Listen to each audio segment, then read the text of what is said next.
Kembali lagi di Serba-Serbi Ramadan, Talkshow Religi bersama Sultra TV masih menghadirkan tamu super istimewa, tambahin super ya.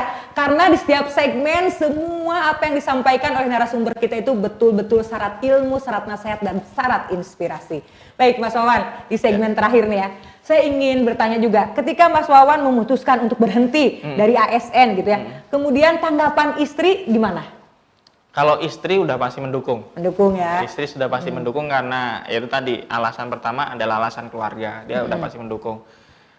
Yang berat itu adalah orang tua. Oh iya betul Orang pasti. Orang tua itu mempertanyakan terus. Tapi yang mau saya sampaikan juga adalah keputusan untuk berhenti itu bukan sehari 2 hari Bu, atau seminggu 2 minggu. Melalui perjalanan yang panjang ya. 5 tahun saya berpikir. Saya 5 tahun dari tahun 2012 udah ketika saya naik level gitu ya, naik level di di Kementerian Keuangan gitu. Wah ini kayaknya saya makin sering bakalan pindah-pindah ini ya. Udah mulai berpikir di situ apakah sebanding ini pindah-pindah penghasilan yang didapat dengan kesempatan yang hilang. Tanggung jawab ya. Apakah orang tua saya itu kan bapak saya dari Sulawesi, ibu saya itu orang desa, orang Weleri gitu ya. Orang Weleri itu juga sebenarnya mindsetnya juga sama. Orang Weleri? Orang Jawa? Orang Jawa. Oh Masya Allah, orang Jawa tuh Mas Wawan. Oh baik. Jadi ibu saya itu karena orang desa begitu, ya ketika anaknya menjadi PNS tuh senangnya juga banget gitu. Bangga gitu loh, dua-duanya bangga gitu. Tapi ketika saya ngobrol tahun 2012 pertama saya ngomongin itu kayaknya mau berhenti. Wah, tapi itu lama-lama namanya orang tua itu selalu pengen yang terbaik buat anaknya, walaupun belum tentu yang menurut mereka baik itu cocok. Belum tentu cocok. Nah itu yang paling berat. Tapi ya alhamdulillah sebenarnya kalau untuk orang tua itu yang mereka butuhin adalah saya itu membuktikan, saya dan Ita itu membuktikan bahwa berhenti atau tidak berhenti itu kami sama-sama all out gitu ya, serius gitu. Jadi semaksimal mungkin. Jadi kalau dulu kerja memang maksimal, saya kemana-mana saya oke saja. Begitu berhenti juga saya all out gitu, benar-benar maksimal juga kerjanya. Dan ya alhamdulillah ya sekarang ya bapak saya seneng karena ngelihat saya itu sukses juga gitu ya, lebih sukses malah Masya Allah. lebih banyak waktunya untuk keluarga gitu, jadi seneng lah gitu. Apalagi saya bilang, Pak ini kalau misal papa itu suatu saat bosen itu untuk tinggal sendiri, itu Mas Wawan itu udah banyak waktunya untuk kita ngobrol gitu, untuk nemani. Jadi nggak bakalan itu papa itu ditinggal sendiri gitu. Jadi karena ada alhamdulillah seperti itu Bu. Kalau itu aja, tapi saya itu ngomong sama papa saya sama semuanya papahnya Ita, mamanya Ita, pendapat yang saya dengerin itu nggak semua orang. Jadi pendapat yang penting buat saya, buat istri saya itu pendapatnya orang tua. Jadi kalau orang lain berpikir sayang, ya sudah nggak apa-apa, nggak perlu dijawab. Nggak perlu saya jawab. Tapi kalau untuk orang tua, ya itu memang yang penting kita jawab itu Bu. Luar biasa ya. Jadi ternyata ada alasan yang ketiga ya. Alasan ketiga selain tadi keluarga, anak-anak supaya ada waktu yang lebih berkualitas gitu ya. Kemudian fokus mengembangkan bisnis bersama istri. Ternyata cita-cita untuk menemani orang tua di masa tuanya. Bener. Ya, supaya anaknya ini tidak susah dicari. Karena memang orang tua itu bukan materi yang diharapkan dari anaknya ketika mereka di usia senja ya. Tapi tentunya kita menemani mereka gitu. Masya Allah luar biasa. Ini juga saya tambahin sedikit boleh. Karena mama saya itu sakit kanker dari tahun 2013. Iya. 2013. Saya karena posisinya berpindah-pindah, tidak bisa saya itu secara fisik menemani beliau sampai beliau meninggal tahun 2000. Nah, seperti itu. Jadi ada penyesalan lah ya pasti. Saya tuh jangan sampai terulang lagi ke bapak saya. Betul. Bukan saya berharap beliau sakit, tapi ketika beliau butuhkan saya ready. Seperti itu Bu. Masya Allah.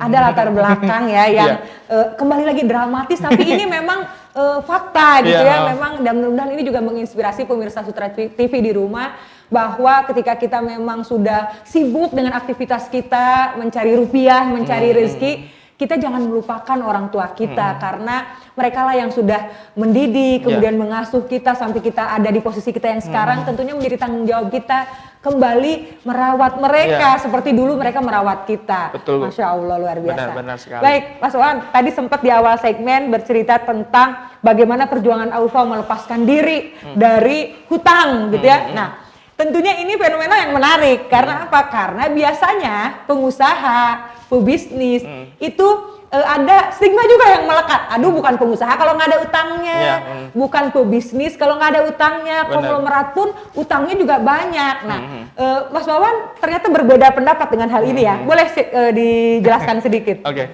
saya berbeda pendapatnya itu sebenarnya sudut pandangnya UMKM dulu. Kenapa berbeda pendapat? Karena UMKM itu ketika merintis usaha, dia itu membutuhkan perputaran modal itu yang baik. Nah, ketika dia mulai dengan berhutang, tentu perputaran modal itu akan berkurang. Kenapa? Ada kewajiban untuk cicilan. Apalagi ketika ditambah dengan hutangnya itu ditambah dengan beban bunga. Nah, sebenarnya kalau saya sampaikan ke teman-teman yang mulai bisnis, kami itu di Aufa berusaha banget menghindari utang. Itu bukan hanya alasan agama, oh riba itu haram. Tidak, alasan utamanya kami adalah beban bunga atau beban cicilan plus beban bunga itu tuh berat ketika memulai usaha untuk UMKM ya. Nah, ini memang akan analogi ini akan berbeda bahasanya kalau udah posisi scale up. Tapi dari posisi startup ke posisi scale up untuk UMKM rata-rata itu butuh 5-7 tahun di Indonesia. Jadi 5-7 tahun itu bayangin kalau kita itu setiap harinya itu adalah mengejar omset itu sebagian besar dipakai untuk mencicil uang cicilan ke bank. Orang lain gitu, orang lain plus bunganya, tentu itu berat. Nah, itu juga fakta bahwa kenapa Aufa itu bisa berkembang dengan baik, itu karena semua keuntungan yang kami dapatkan itu di roll back, digulung ulang, diputar ulang gitu ya? Diputar ulang, atau bahasa kerennya adalah di reinvest. Reinvestnya kemana? Ke usaha sendiri. Apa bentuk reinvestnya? Upgrade barang-barang. Nah, itu yang kelihatan. Yang tidak kelihatan adalah upgrade ilmu. Contoh saja kayak kemarin. Sekolah lagi. Ya. Istri saya kemarin ke Bandung. Biayanya lesnya 8,5 juta untuk lesnya toh. Biaya kesananya kesini aja. Biaya hidup di sananya. Biaya hidup di sana itu 2 minggu berapa gitu. Itu kami lakukan setiap tahun. Nah, upgrade itu yang akhirnya berat dilakukan ketika porsi untuk upgrade itu sudah dipakai untuk beban bunga, nah itu kan beratnya di situ. Itu kenapa UMKM yang memulai dengan utang ke pihak lain, utang pihak lain yang ada beban bunganya, bukan hanya bank Bu soalnya, itu jadi berat. Kenapa? Ya udah perputaran uangnya ngalirnya ke situ, dan dia ketika dia mau upgrade karena perputaran uangnya itu sudah habis, ya udah dia stucknya itu di situ-situ saja. Itu kenapa banyak sekali banyak sekali UMKM yang ya baru setahun 2 tahun udah kolaps. Kenapa? Bukan karena tidak ada pembeli, tapi dia tidak relevan lagi dengan keadaan gitu. Ya contoh saja tahun 2017 gitu. Tahun 2017 tidak ada yang ngomongin sama sekali mengenai roti Korea apa segala macam. 2019 itu adalah salah satu dari jualan terlarisnya Aufa. Sehari bisa sampai 500 pieces roti Korea ini. Si roti Korea ini. Coba bayangin itu kalau kami tidak punya kemampuan untuk upgrade itu. Untuk berinovasi dalam produk itu, ya. Berinovasi dalam produk. Terus salahnya tadi biaya untuk salah tadi itu biaya untuk salah tadi. Belum lagi kalau kita udah ngomongin upgrade alat. Wah, upgrade alat ini akan sangat banget membantu. Kenapa? Semakin kita bagus alatnya, maka akan semakin efisien kerja kita. Semakin efisien, maka marginnya akan semakin baik. Margin semakin baik, maka pertumbuhan bisnis akan semakin bagus. Semakin cepat juga Sebenarnya itu. Jadi kalau saya sampaikan kepada UMKM, saya belum ngomongin dosanya dulu. Saya ngomonginnya itu akuntansinya dulu. Ini loh kalau utang ke bank lebih realistis gitu ya, lebih diterima gitu. Lebih kalau kita udah baru setelah itu baru saya ngomongin ya kita baru ngomongin nanti masalah dosa apa. Itu bukan ranah saya, karena ranah saya adalah pebisnis, bukan ulama, bukan ulama gitu. Jadi lebih nyambung saya kalau alasannya dari segi bisnisnya. Nah, seperti itu, Bu. Ya itu kenapa saya mengajak UMKM itu memulainya bukan dengan berhutang, apalagi berhutang ke lembaga yang menggunakan beban bunga sebagai keuntungannya. Seperti itu. Luar biasa ya. Artinya memang akan lebih mudah diterima oleh para pelaku usaha ketika memang alasannya ini alasan yang realistis dan nyambung dengan bisnisnya gitu ya. Karena kalau berbicara tentang dalil, maka itu adalah biar ulama yang menjelaskan kepada kita semua dan memberikan pemahaman. Tapi dikembalikan lagi kepada para pelaku usaha, para pebisnis ya untuk memutuskan mana sih yang paling tepat untuk bisnisnya. Tapi kalau saya sangat sepakat dengan Mas Wawan karena itulah kita bangun tidur gitu ya lebih lapang, lebih tenang, lebih nyaman kalau tidak ada beban dalam hidup kita gitu ya. Nah, baru kayak gini bisa masuk dalil karena ada dalilnya bahwa utang itu membuat kita was-was di malam hari dan terhina di malam hari. Kurang lebih seperti itu. Pasti cocok-cocok aja kok. Dalil itu kalau kita pelajari baik dengan baik itu pasti cocok-cocok aja. Cocok-cocok aja. Baik, sekarang Mas Wawan 2017 ya kalau Mas Wawan tadi bilang itu langkah profesionalnya Aufa. Nah, sekarang 2022 banyak sekali pesaing-pesaing bermunculan, toko-toko kue ya kan. Kemudian ya banyak juga mungkin bisnisnya di bidang yang sama, jenis kue yang sama gitu ya. Nah, bagaimana Mas Wawan menyikapi hal ini gitu? Oke. Memang pertanyaannya bagus-bagus. Udah 3 kali, yang bagus ya. Berarti 3 voucher ya. 3 voucher. Ini benar sekali. Mindsetnya orang UMKM lah itu menganggap bahwa orang yang berjualan yang sama adalah pesaing. Kalau kami sendiri di Aufa itu menganggap yang berjualan yang sama itu bukan pesaing, tapi partner untuk mendidik konsumen. Partner untuk mendidik konsumen. Itu kenapa kalau teman-temannya Aufa, teman-temannya istri saya gitu, kami itu yang kami ajarkan, bukan kami ajarkan ya, kami ajak mereka itu adalah untuk ayo dong kalau jual produk itu jangan banting-bantingan harga dong. Ada standar harganya. Supaya apa? Supaya keuntunganmu itu bagus. Supaya untungnya itu bisa diputar lagi. Jangan, apalagi yang sering terjadi itu orang menjual itu murah tapi karena tidak membebankan biaya kerjanya dia ke biaya biaya dagangannya seperti itu. Jadi ya dia itu menganggap dirinya adalah ya udah karena saya yang usaha. Nggak perlu dikasih upah gitu ya. Nggak perlu dikasih upah seperti itu. Itu faktor jadi biar kita sama-sama mendidik. Jadi kalau sama-sama harganya bagus kan konsumen jadi terdidik bahwa akhirnya yang kita dalam tanda kutip saingan itu bukan saingan harga tapi saingan servis. Nah, bayangin kalau kita saingan servis harga jadi makin bagus, konsumen juga jadi makin tahu bahwa produk ini standar produknya itu seperti ini. Jadi makin produk yang terlempar ke masyarakat itu semakin baik juga. Itu alasan pertama. Alasan kedua adalah saya jadi lupa ya alasan alasan pertama adalah itu. Nah, kalau alasan kedua kenapa menghadapi banyak itu penduduk Kendari itu Pak Wali Kota bilang 440.000 440.000 manusia ada di Kendari. Peluang banget. Dan teman-teman harus tahu bahwa orang yang berbelanja di Aufa, aktif berbelanja di Aufa selama 3 bulan ini itu cuma 800 orang. Cuma dihitung betul sama Soan ya? Iya, dihitung. 800 orang. Cuma 800 orang. Nggak ada sepersekian persennya. Nah, jadi bagaimana saya bisa merasa bahwa saya berkompetisi? Apa yang saya harus pusingkan? Karena 400.000 orang, baru 800. Dan itu pegawai saya sudah 39 orang. Itu baru 800 orang. Jadi ya masih terlalu besar pasarnya. Dan memang harus muncul lah gitu ya.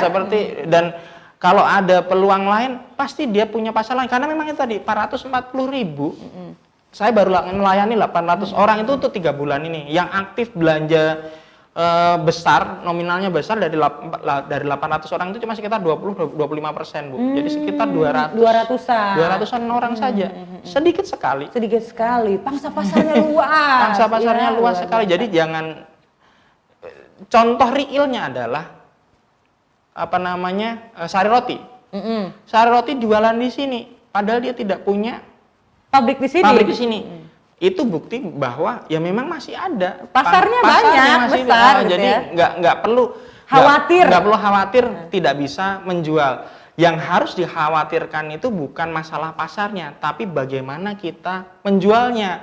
Nah itu sebenarnya yang harus teman-teman, terutama UMKM ya ini, pelajarin bagaimana cara menjual yang benar, yang baik, yang halal seperti itu. Masya Allah, bagaimana kita menjual yang baik, benar dan halal ya. Tadi saya menyimak sedikit bahwa sekarang karyawannya Aufa sudah 39 orang ya Mas. Itu untuk sebuah usaha kuliner kan cukup besar lah gitu ya, Masya Allah. Nah tentunya ada trik, tips khusus mungkin dari Aufa, Mas Wawan dan Mbak Ita, bagaimana menjaga kualitas SDM dari anggotanya ini tetap terjaga, loyalitasnya mereka juga ya, supaya tetap ke Aufa begitu. Ataukah ya itu saja dulu deh. Gimana caranya menjaga kualitas SDM-nya? Cara supaya jawab pertama dulu masalah loyalitas.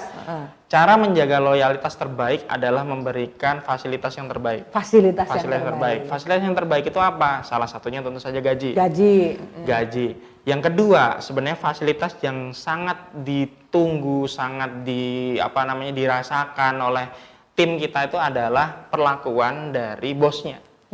Bagaimana dari kita memperlakukan ya? Bagaimana perlakuan dari dari bosnya, dari ownernya, dari kepala divisinya ke bawahannya seperti itu. Nah itu yang sebenarnya PR-nya UMKM. Jadi mindsetnya teman-teman ketika mempekerjakan orang itu jangan, saya kan sudah bayar, kamu mau dong apa yang saya suruh harus mau gitu ya? Nggak seperti itu mindsetnya. Posisikan kalau seandainya saya disuruh seperti itu, apakah saya mau juga seperti itu. Jadi dua itu saja, gajinya baik, yang kedua adalah perlakuan kita. Gaji yang baik itu bukan masalah gajinya tinggi ya, kalau bisa ngasih gaji tinggi lebih bagus, tapi gaji yang tinggi itu belum tentu orang akan nyaman seperti itu, karena faktor keduanya ini lebih penting.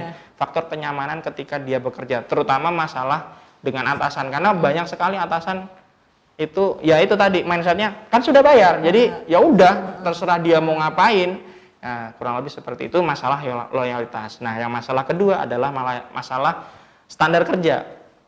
Nah, kami itu alhamdulillah, saya sama istri saya itu karena basisnya akuntansi, jadi kami itu terbiasa ngomong itu dengan dasar. Saya nyuruh A, dasarnya ini. Jadi setiap yang saya omongkan itu selalu ada alasannya. Contohnya misal, kenapa libur lebaran untuk Aufa itu besok ada 11 hari? Oh, saya jelasin. Oh, panjang sekali liburnya panjang sekali karena ini. Jadi itu Masya yang diomongkan Allah. Terus ke teman-teman, dan itu memang melelahkan, Mbak. Melelahkan sekali. Ngomong apa yang kami pikirkan ke tim itu memang melelahkan sekali, tapi itu yang sebenarnya tim mau apa yang dipikirkan hubungannya dengan hubungannya dengan pekerjaan. Kenapa roti harus begini, kenapa roti begitu, itu harus ada dasarnya. Dan kedua, yang berkaitan dengan itu semuanya serba tertulis. Jadi misal katakanlah bikin roti, saya saya sebutnya itu buku pintarnya. Resep itu setiap teman-teman setiap divisi itu ada, oh ini resepnya A, ini resepnya B, dan jadi tidak perlu berulang-ulang dijelaskan, baca saja dulu, dan akhirnya itu yang sebenarnya membuat flow kerja aliran kerjanya itu jadi lebih enak. Dan itu karena aliran kerjanya enak, otomatis kerjanya jadi lebih nyaman. Nah, balik lagi ke tadi, kenyamanan perlakuannya saya sebagai founder gitu, sebagai founder itu karena lingkungan kerjanya sudah flow-nya udah bagus, akhirnya mereka nyaman, ya berputar gitu, berputar kenyamanan kerja, kenyamanan perlakuan seperti itu. Masya Allah. Jadi jarang ya ada anggotanya Aufa yang kabur-kabur gitu ya. Alhamdulillah. Alhamdulillah. Tapi dulu sebelum ya banyak, maksudnya bukan kabur sih, tapi tertarik dengan kegiatan lain gitu. Biasanya sama laki-laki. Aduh, memang itu bahaya ya. Nah sekarang pertanyaan terakhir Mas Wawan. Ada nggak sih rencana Mas Wawan ya membuka cabang misalnya di Bau-Bau atau di Wakatobi di mana potensi wisata besar gitu ya, mengembangkan atau mengambil peluang pasar di kabupaten yang lain? Silakan. Oke. Jawabannya ada tapi ya? bukan dalam waktu dekat ini. Kenapa? Bagi kami di AUFA itu membuka cabang itu artinya menambah masalah. Oh, malah menambah masalah. Kenapa? Karena masalah yang kami aja itu masih belum rampung, belum tuntas. Jadi ketika membuka cabang berarti nambah masalah. Apakah kami siap sebagai seorang founder untuk menyikapi masalah itu? Saat ini jawabannya belum. Makanya itu kenapa ada rencana tapi bukan dalam waktu dekat ini. Tapi kalau pertanyaannya itu di mana? Kemungkinan besar di Jawa, Bu. Oh, malah di Jawa ya? Karena Jawa itu penduduknya 165 juta. Lebih banyak lagi. Itu aja, kita cuma masalah pasar saja, masalah hitung-hitungan pasar saja. Masya Allah, baik. Luar biasa pemirsa Sultra TV di rumah, 3 segmen yang cukup panjang tadi tapi terasa sangat singkat ya. Begini memang kalau kita berbicara dengan orang yang pakar atau yang ahli di bidangnya, dan alhamdulillah tentunya tidak hanya saya tapi juga pemirsa Sultra TV di rumah tadi sudah mendapatkan inspirasi ilmu maupun motivasi bagaimana Mas Wawan kemudian Mbak Ita ya sebagai founder dan owner dari AUFA bercerita tentang jatuh bangun bisnis AUFA ini dengan berbagai macam perjuangannya ya, yang tentunya mudah-mudahan ini menjadi motivasi buat kita. Dan closing statement mungkin dari Mas Wawan sebelum saya tutup acara ini, silahkan. Closing statementnya adalah kalau mau berkembang belajarlah. Itu ya, singkat ya. Kalau mau berkembang belajarlah. Sekali lagi saya ingatkan, boleh dicatat ini ya, dimasukkan, jangan masuk kuping kiri, keluar kuping kanan. Kalau mau berkembang belajarlah. Karena sekali lagi ilmu itu tidak terbatas ya, dan kewajiban kita menuntut ilmu adalah terus-menerus sampai ke liang lahat. Maka kita harus selalu merasa fakir ilmu. Kalau kita sudah merasa cerdas, tentunya kita malas untuk belajar. Tapi kalau kita merasa fakir ilmu, maka kita akan selalu termotivasi untuk belajar. Baik, sekali lagi terima kasih Mas Wawan kehadirannya di studio kami, dan pemirsa Sultra TV di rumah. Tidak terasa ya kebersamaan kita di hari ini sudah harus diakhiri. Terima kasih selalu setia menonton tayangan Serba-Serbi Ramadan Talkshow Religi bersama Sultra TV. Kita akan hadir kembali esok hari. Mawar Rusile undur pamit. Akhirul kalam. Wassalamualaikum warahmatullahi wabarakatuh. Waalaikumsalam warahmatullahi wabarakatuh.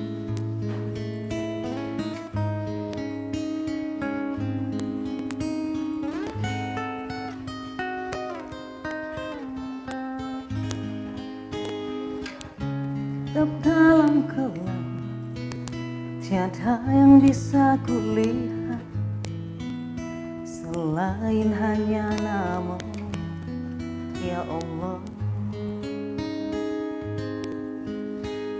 Esok ataukah nanti, ampuni semua salahku, lindungi aku dari segala fitnah. Kau tempatku meminta, Kau beriku bahagia, jadikan aku selamanya hamba-Mu yang selalu bertakwa. Ampuniku ya Allah, yang sering melupakan-Mu saat Kau limpahkan karunia-Mu. Dalam sunyi aku bersujud.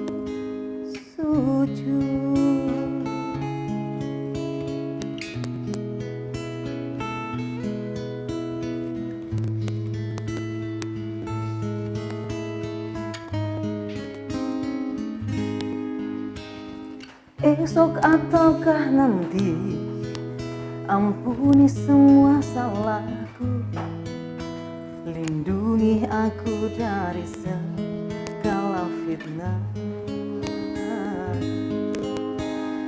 Kau tempatku meminta, Kau beriku bahagia, jadikan aku selamanya hamba-Mu yang selalu bersujud.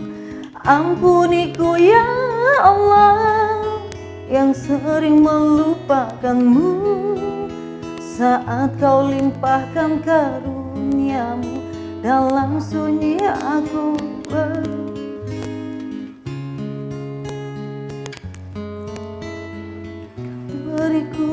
bahagia, jadikan aku selamanya hamba-Mu yang selalu bertakwa. Ampuniku ya Allah yang sering melupakan-Mu saat Kau limpahkan karunia-Mu. Dalam sunyi aku